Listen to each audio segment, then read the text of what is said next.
السلام عليكم الناس الكل، مرحبا بكم في اس تي زون. اليوم باش نحكوا على ماتش الترجي، ماتش كبير، ماتش الموسم، يمكن من اسخر الماتشات في افريقيا.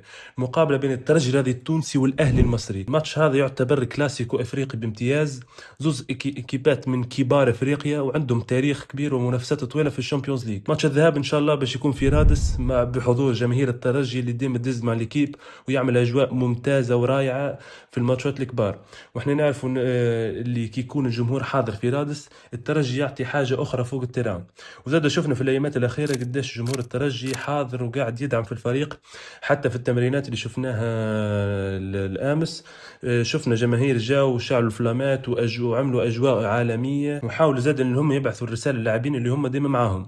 وزاد التذاكر الماتش تقريبا فرغت في ساعات قليلة بين 4 و6 ساعات، وهذا يوري قديش جمهور الترجي مستني هذا الماتش. وصراحة الماتش هذا مش مهم كان للمقابلة بيدها، ينجم حتى يبدل موسم الكل الترجي، خاطر اذا نربحوا المقابله هذه اللاعبين الجوارات الجمهور الطاقم الطبي الفني كل اداره كل ما يهم الترجي الرياضي التونسي باش تزيد الثقه نتاعهم، خاصه الجوارات الصغار اللي يتعلموا كيفاش يلعبوا الماتشات تحت الضغط الكبير.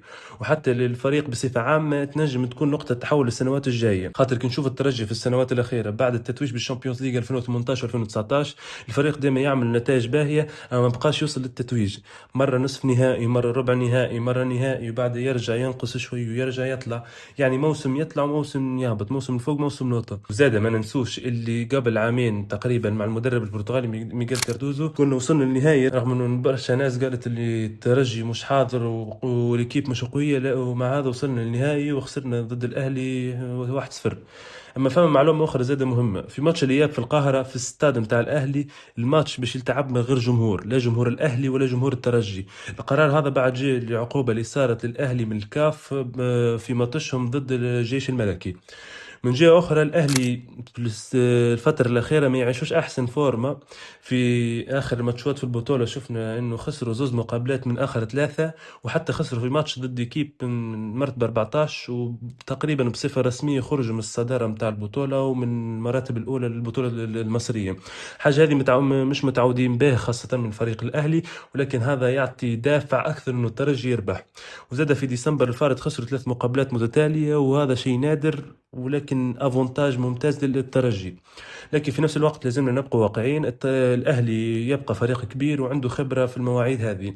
بالنسبه لنا احنا المكشخين لازم الترجي يدخل بثقه كبيره، الفريق عنده لاعبين قادرين على يصنعوا الفارق زي جاك ديارا اللي اكيد ينجم يكون عنصر مهم في المقابله. وزاد نعرفوا المدرب باتريس بومون قاعد يحضر الفريق بطريقه ممتازه، والمقابله هذه بتكون مقابله مهمه ليه كمدرب، خاطر تنجم تكون نقطه تحول للموسم تاعه مع الترجي. شفنا انه في التدريبات الاخيره كانت فما تحضيرات خاصه لبعض اللاعبين زي المدافع الجزائري توغاي اللي قاعد يتمرن ببرنامج خاص ليه باش يكون حاضر المقابله بافضل فورمه.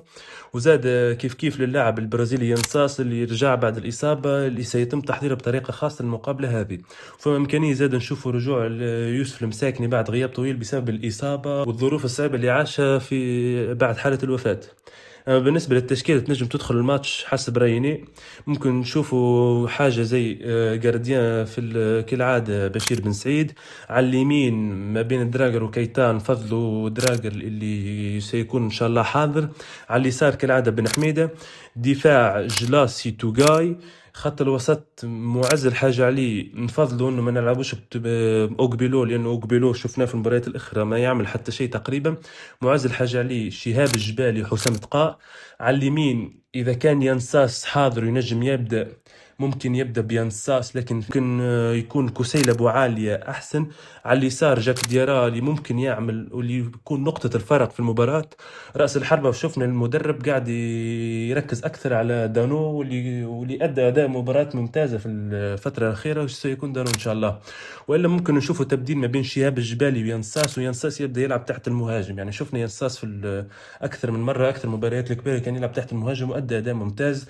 ونتذكر زاد مباراة الذهاب متاع عامين التالي ضد سان داونز اللي مركز فيه الهدف ضد سان داونز. في الاخير لازم نتفكروا حاجه مهمه، اللي احنا الترجي غول افريقيا فريق كبير وعندنا الروح الانتماء اللي ديما خلينا حاضرين في المواعيد كبيره. الماتش هذا يمكن يكون ماتش الموسم وماتش يلزمنا نربحوه، خاصه في رادس قبل ماتش الاياب. نستنى رايكم في التعليقات، وشكون تشوفوا ينجم يربح كلاسيكو الافريقي، وشكون باش يكون رجل مباراه من عند الترجي. ما تنسوش اللايك واشتراك، وان شاء الله نشوفكم في فيديو جديد. ريت ثاني نادي القرن، نحن نقول افريقيا.